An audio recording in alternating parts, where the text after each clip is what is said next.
Welcome back to the channel. मैं हूं अभिषेक रुडले और आप देख रहे हैं रुडलैंड अभिषेक। और पिछले वीडियो के अंदर मैंने बताया था कि आपको कि हमारे जो गाड़ी है क्रेटा उसके अंदर 1.6 लाख का जो बिल बना था।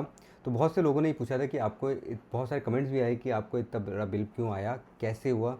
सो दोस्तों, मैं इस वीडियो के अंदर सारी चीज़ आपको बताऊंगा। मैकेनिकल नॉलेज नहीं बताऊंगा क्या की क्यों है, बस ये बताऊंगा कि अगर आप अपनी डीजल गाड़ी लेके अगर आप प्लान करते हैं लद्दाख, तो आपको कौन कौन सी प्रॉब्लम आ सकती है। उन प्रॉब्लम्स को जो मैंने जो फेस किया वो आप फेस ना करें।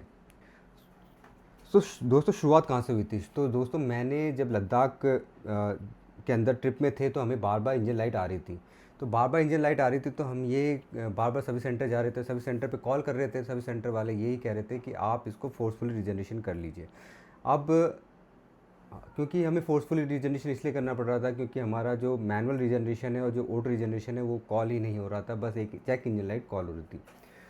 तो ये इशू ना तो हम समझ पा रहे थे, ना सर्विस सेंटर के पास इतना टाइम था, ना हमारे पास इतना टाइम था कि हम वहाँ पे लेह के अंदर आप जब आप घूमने गए हुए तो ऐसे इश्यूज़ को आप सॉर्ट आउट करा सके। हम बस इंतज़ार कर रहे थे जयपुर पहुँचने का। तो हम जहाँ पे भी जा रहे थे वहाँ से हम वापस आते और वापस हम फोर्सफुल रिजर्वेशन कराते और वापस जयपुर की तरफ आ जाते। मतलब वापस से हम जयपुर की तरफ आ गए थे। तो हमें लगा था कि बार बार ये इशू हो रहा है क्योंकि शूट जमा होने का कारण हमें लग रहा था कि ये बार बार यहाँ पे हाईवे पे गाड़ी ज़्यादा तेज चल नहीं रही। लेकिन ये छोटी सी गलती हमें लगा था कि ये फोर्सफुल रिजनरेशन कराने से हमें लगा था कि हमारी प्रॉब्लम सॉल्व हो चुकी है। हमने सोचा कि बस फोर्सफुल रिजनरेशन कराओ, शूट लेवल क्लीन कराओ और वापस आ जाओ। लेकिन यही सबसे बड़ी समस्या थी दोस्तों।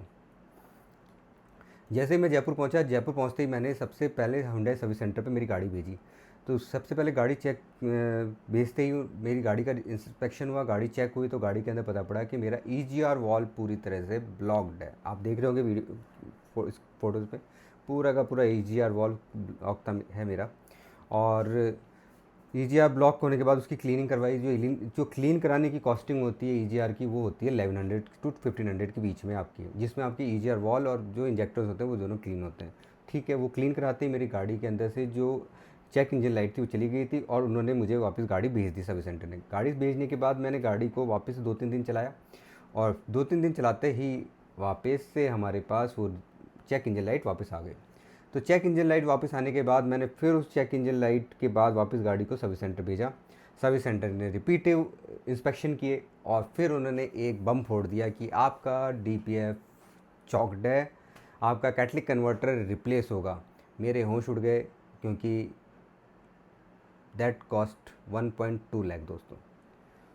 वो फिर मुझे थोड़ी देर बाद मैं जब होश में आया तो उन्होंने बताया, दो आप रुक जाइए, आप खुद होश में आइए, आपका ये वारंटी में कवर है दोस्तों। अगर ये वारंटी में कवर नहीं होता तो मेरे को कॉस्ट करता 1.2 लाख का। मैंने बोला ठीक है, आप चेंज कर दीजिए। उसके साथ साथ दोस्तों, नॉक्स एक सेंसर होता है जो कि कॉस्ट करता है 40,000। मैं फिर से वापस से जाने वाला था बेहोश होने, लेकिन फिर उन्होंने थोड़ा सा हिलाया और बोला नहीं नहीं, ये भी आपका वारंटी में कवर है। तो दोस्तों 1.6 की टोटल एक्सपेंसेस हो गए इन दोनों चीज़ों के। और मैं आपको बताऊं, ये सिर्फ प्राइमरी वारंटी के अंदर ही कवर होता है। अगर आप सोच रहे हैं कि आपकी एक्सटेंडेड वारंटी में कवर हो जाएगा, नहीं होता।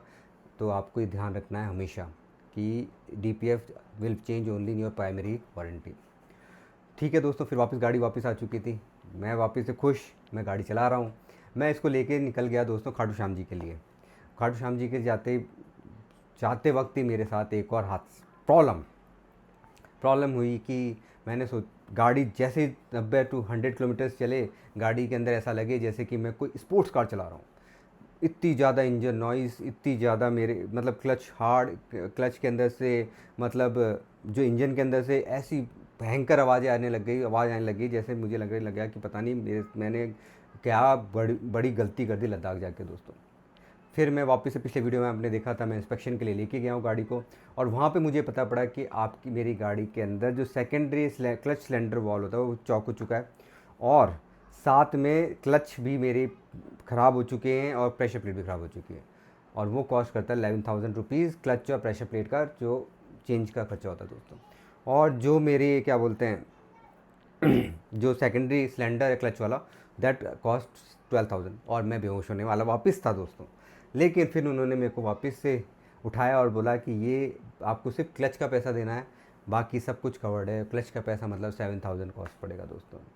तो इन सब की अगर हम टोटलिंग करें तो 1,84,000 रुपीज़ की कॉस्ट हो गई दोस्तों। बैंड बजने वाली कॉस्ट थी। अगर यही चीज़ हम अगर सोचें खुद करने की तो बहुत बड़ा खर्चा है दोस्तों। दोस्तों इससे मुझे एक सीख मिली कि आपकी एक्सटेंडेड वारंटी या वारंटी कितनी ज़्यादा ज़रूरी होती है गाड़ी के अंदर, और अगर ये ना होती तो बहुत बड़ा पेमेंट मेरे लग जाता। आखिरी क्वेश्चन ही आता है दोस्तों, क्या मैं वापस लद्दाख जाऊंगा अपनी क्रेटा लेके?